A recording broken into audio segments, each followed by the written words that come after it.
રાજ્યમાં છેવાડાના માનવીની પ્રાથમિક જરૂરિયાતો સંતોષાય તેના માટે સરકાર અલગ અલગ યોજનાઓ બનાવે છે, જેવી કે નલ સે જલ યોજના, બેટી પઢાઓ બેટી બચાવો યોજના, આવાસ યોજના, મફત અથવા સસ્તા અનાજને લગતી યોજના, રોજગારને લગતી યોજના. પરંતુ સરકાર યોજના તો બનાવે છે, સામાન્ય લોકો અને ગરીબી રેખા નીચે જીવતા લોકો માટે પણ આ યોજનાનો લાભ મંત્રીઓ, ધારાસભ્યો અને અધિકારીઓ પણ લે છે.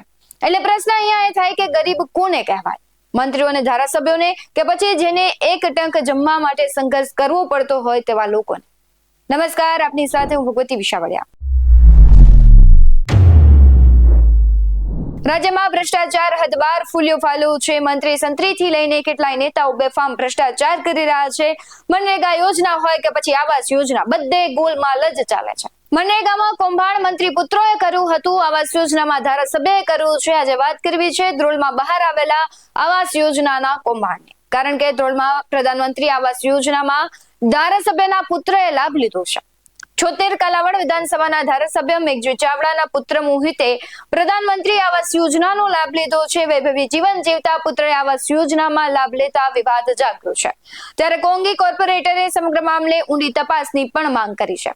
નીતિ નિયમને નેવે મૂકી આવાસમાં મકાન લેવાના આરોપ લાગ્યા છે. ત્યારે આવાસ યોજનામાં લાભ લેવા માટે અરજદારના કુટુંબમાં કોઈ સભ્ય ભારતભરમાં કોઈ પણ જગ્યાએ પોતાની માલિકીનું પાકું મકાન ધરાવતો હોવો જોઈએ તેવો નિયમ છે. પણ આમના પિતા ધારાસભ્ય મેઘજી ચાવડાએ ચૂંટણી સમયે રજૂ કરેલા એફિડેવિટમાં અઢળક સંપત્તિ દર્શાવેલ છે. ત્યારે ધ્રોલ નગરપાલિકાના ચીફ ઓફિસર નિકુંજ વોરાને આ બાબતે પૂછતા તેણે ગલ્લા તલ્લા કરી જવાબ ન આપ્યો. ત્યારે ઉલટાનું ધારાસભ્યની દલાલી તેમણે કરી હતી. જામનગરના ધ્રોલના ધારાસભ્ય મેઘજી ચાવડાના દીકરાએ પીએમ આવાસ યોજનાનો લાભ લીધો હોવાનો આરટીઆઈ એટલે કે માહિતી અધિકાર અરજીમાં મોટો ખુલાસો થયો છે. ધારાસભ્યના પુત્રને પીએમ આવાસ યોજનાનો લાભ મળતા વિવાદ સર્જાયો છે અને જામનગરમાં રાજકારણ ગરમાયું છે. ત્યારે સમગ્ર મામલે ધારાસભ્યએ વાત સ્વીકારી છે.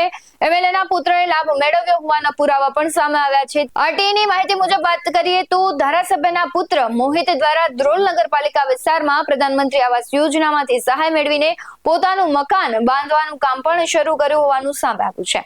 આ ઘટનાએ ભાજપના વધુ એક ધારાસભ્ય પુત્રને વિવાદમાં લાવી દીધો છે અને કયા નિયમો અનુસાર આ લાભ લેવામાં આવ્યો છે તે સૌથી મોટો સવાલ ઉભો થયો છે.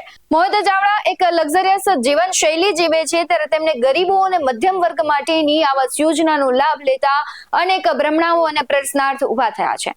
એક ધારાસભ્યના પુત્ર દ્વારા આ યોજનાનો લાભ કયા આધાર પર લેવામાં આવ્યો તે મોટો પ્રશ્ન છે.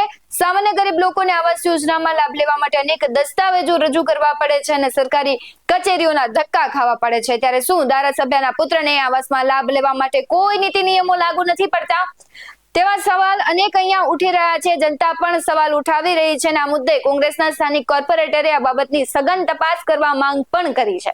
આ ઘટનાએ ભાજપ સરકારની પારદર્શિતા અને ગરીબલક્ષી યોજનાઓના અમલીકરણ પર ગંભીર સવાલો ઉભા કર્યા છે. હવે જોવું રહ્યું કે આ મામલે સરકાર દ્વારા શું કાર્યવાહી કરવામાં આવે છે. તમને શું લાગી રહ્યું છે? કમેન્ટ બોક્સમાં જરૂરથી જણાવજો. આવા જ વધુ અહેવાલો સાથે ફરી મળતા રહીશું. તમે અમારી યુટ્યુબ ચેનલને સબસ્ક્રાઇબ કરવાનું, અમને ફેસબુક અને ઇન્સ્ટાગ્રામ પર ફોલો કરવાનું ભૂલશો નહીં. બાકી અવનવી અપડેટ્સ મેળવવા માટે આપ જોતા રહો BS9 TV ન્યૂઝ. નમસ્કાર.